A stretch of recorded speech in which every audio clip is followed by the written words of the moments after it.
I'm Dr. Thompson, the Chief Editor of Health and Development Magazine, and we are at the ICNA Council for Social Justice, advocating justice for all booth. And what's your name, sir? My name is Ramiz Abid. What functions do you play in this part of the organization? I'm the Communications Director at ICNA Council for Social Justice. So what does the Social Justice Council do? So we educate the public with an advocacy group. We educate the public about social justice issues. For example, raising the minimum wage, climate change, institutionalized racism, indigenous people's rights, ending U.S. torture, and things like that, Islamophobia. So we educate the public about those things. Is the Muslim ban, is it a social justice issue? Absolutely, it's a social justice issue. How did your organization contribute in killing the first and maybe the second ban? We partner up with a few organizations trying to get petitions signed against the ban.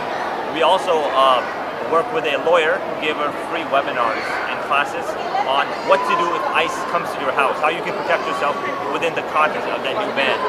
So there's a lot of things you can do as an individual, as a green card holder, or as a refugee. So she gave a free session, free class. It is available on our website. You can view the whole video. She talks about how the Muslim ban affects Muslims and what they can do about it. There are many people who are involved in terrorism, and they claim that they are inspired and motivated by the Quran. What are your impressions, and what comments do you have and a message to them? Well, if you look at their arguments, they just take individual verses out of context and try to put a meaning behind it, which is not there. So they don't take the whole context. So they'll give you one verse and they'll ignore all the verses before and after it. And they'll say, oh, this is what the Quran says, but that's not what the Quran says. That's a very wrong way of looking at things. When we communicate as human beings, when we communicate with each other, I don't take isolated statements of what you say and interpret what that means. And in that way, you can interpret anything to mean anything. But that's what they do. You have to look at the whole context of the conversation. That's how they interpret it. And there are very small, extremely minuscule, small sect that just have a loud mouth. Okay, just like we have in the U.S., we have right-wing people. They're very small amounts, very small, but they're very loud. So they have influence. So it's the same thing here. So the vast majority of Americans are peaceful people. They're not right-wing, racist. Same thing. They're a very small fringe in the Muslim community, and they're very small, and they don't represent the majority of Muslims. A lot of them claim that they are fighting against injustice, and you are here for social justice. Yeah. What is it about their claims that tie with some of the justice issues you deal with?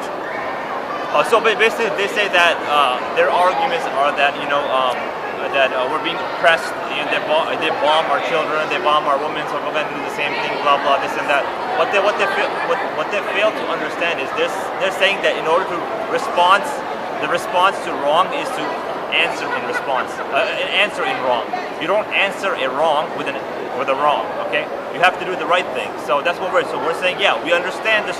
We understand the frustration. Yes.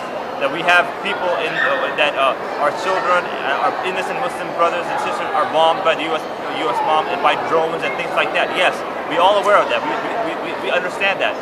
But the response to that is not terrorism. The response to that is not killing innocent people. The response to that is educating the public and trying to basically bring change from within.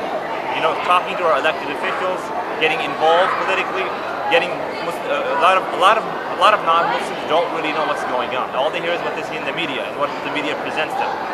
And once they find out and talk to the media, get involved in the media, and try to represent what's going on in the Muslim world and try to fight. But there are a lot of other ways to fight back what's going on, the oppression that's going on. So an answer to a wrong is not doing another wrong.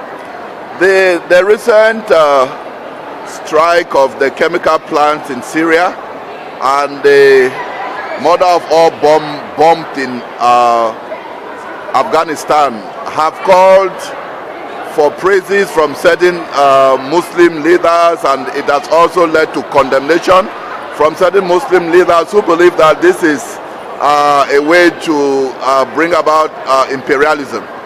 What is your take on both sides? Our take is that the bombs. It was a very lethal bomb, first of all. Second of all, it's going to do the same thing that what drones do, okay? They're using the same arguments that they use for drones, which is that, oh, we found some terrorists in an area, we wanted to bomb them, so with collateral damage, we bombed a lot of innocent people too. Oh, oops, our bad. I mean, you can't do that. But that causes more terrorism. So what happened, because it was a heavily civilian population as well, so even if it had ISIS members in there, it was a heavily civilian population. So that's just going to create more terrorism. It's not going to solve the problem of terrorism.